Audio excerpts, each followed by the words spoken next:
ಆಂತರಂಗಿಕ ಬಲ ಇದ್ದವರು ಯಾವತ್ತೂ ಕೂಡ ತಮ್ಮ ಹತ್ರ ಏನಿದೆ ಅನ್ನೋದ್ರ ಬಗ್ಗೆ ಹೇಳೋದಿಲ್ಲ. ಧರ್ಮ ಇದೆ, ಸತ್ಯ ಇದೆ, ಪ್ರಾಮಾಣಿಕತೆ ಇದೆ, ಇದರ ಬಗ್ಗೆ ಮಾತಾಡ್ತಾರೆ. ನಾನೇನು ತಪ್ಪು ಮಾಡಿಲ್ಲ, ಅದರಿಂದಾಗಿ ನನಗೆ ನಿನ್ನಿಂದ ಸೋಲು ಬರಲಿಕ್ಕೆ ಸಾಧ್ಯ ಇಲ್ಲ ಅಂತ.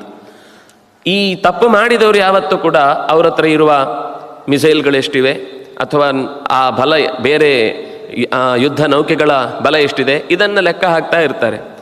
ಹಾಗೆ ಇಲ್ಲಿ ನನ್ನ ಗದೆಯ ಸಾಮರ್ಥ್ಯ ಏನೇನು ಗೊತ್ತಿಲ್ಲ, ಅವ್ರಿಗೆ ಸ್ವಂತ ಬಲ ಇಲ್ಲ. ವರಬಲ ಅಥವಾ ಸ್ಥಳಬಲ ಅಥವಾ ಸೈನ್ಯ ಬಲ ಅಥವಾ ಇಂಥ ಯಾವುದಾದ್ರೂ ಒಂದು ಆಯುಧದ ಬಲ, ಇದರಿಂದಲೇ ನಂಬಿಕೊಂಡು ಯಾರು ಯುದ್ಧಕ್ಕೆ ಬರ್ತಾರೆ ಅವರು ಬಹಳ ಕಾಲ ಯುದ್ಧದಲ್ಲಿ ನಿಲ್ಲುವುದಿಲ್ಲ. ಒಂದೆರಡು ಬಾರಿ ಗೆಲುವಾಗಬಹುದು, ಅನ್ಯಾಯ ಸೇರಿದ್ರಂತೂ ಆ ಕ್ಷಣಕ್ಕದು ಗೆಲುವನ್ನು ತಂದು ಕೊಟ್ಟಂತೆ ಅವ್ರಿಗೆ ಕಾಣಿಸ್ತಾ ಇರುತ್ತೆ. ಆದರೆ ನಿಜವಾಗಿ ಅದು ಅವರ ಸೋಲಿಗೆ ಕಾರಣ ಆಗುತ್ತೆ ಅನ್ನೋದು ಅವರು ಎಚ್ಚರಿಸಿಕೊಳ್ಳೋದು. ಯಾಕೆಂದರೆ ಆ ಪೆಟ್ಟು ತಿಂದ ಎದುರಾಳಿ ಇವನ ಹತ್ರ ನಿಜವಾದ ಬಲ ಇಲ್ಲದೇನೆ ಇವನು ಇಷ್ಟು ಹಾರಾಡ್ತಾನೆ ಅಂದರೆ ನಮ್ಮ ಹತ್ರ ನಿಜ ಬಲ ಇದ್ದದ್ದನ್ನು ಉಪಯೋಗಿಸ್ಲಿಕ್ಕೇನು ಕಮ್ಮಿ ಅಂತ ಯೋಚಿಸಿ ಅವರು ತಮ್ಮ ನಿಜವಾದ ಬಲವನ್ನು, ಆಂತರಂಗಿಕವಾದ ಬಲವನ್ನು ಉಪಯೋಗಿಸಿದಾಗ ಆ ಧರ್ಮದ ಶಕ್ತಿಯ ಮುಂದೆ, ಸತ್ಯದ ಪ್ರಾಮಾಣಿಕತೆಯ ಬಲದ ಮುಂದೆ ಅವರ ಯಾವುದೇ ವರ ಆಗಲಿ ಅಥವಾ ಉಳಿದಂತೆ ಹೊರಗಿನಿಂದ ತಂದ ಪೋಷಕ ಬಲವಾಗಲಿ ಅವರನ್ನು ರಕ್ಷಿಸುವುದು ಸಾಧ್ಯ ಇಲ್ಲ.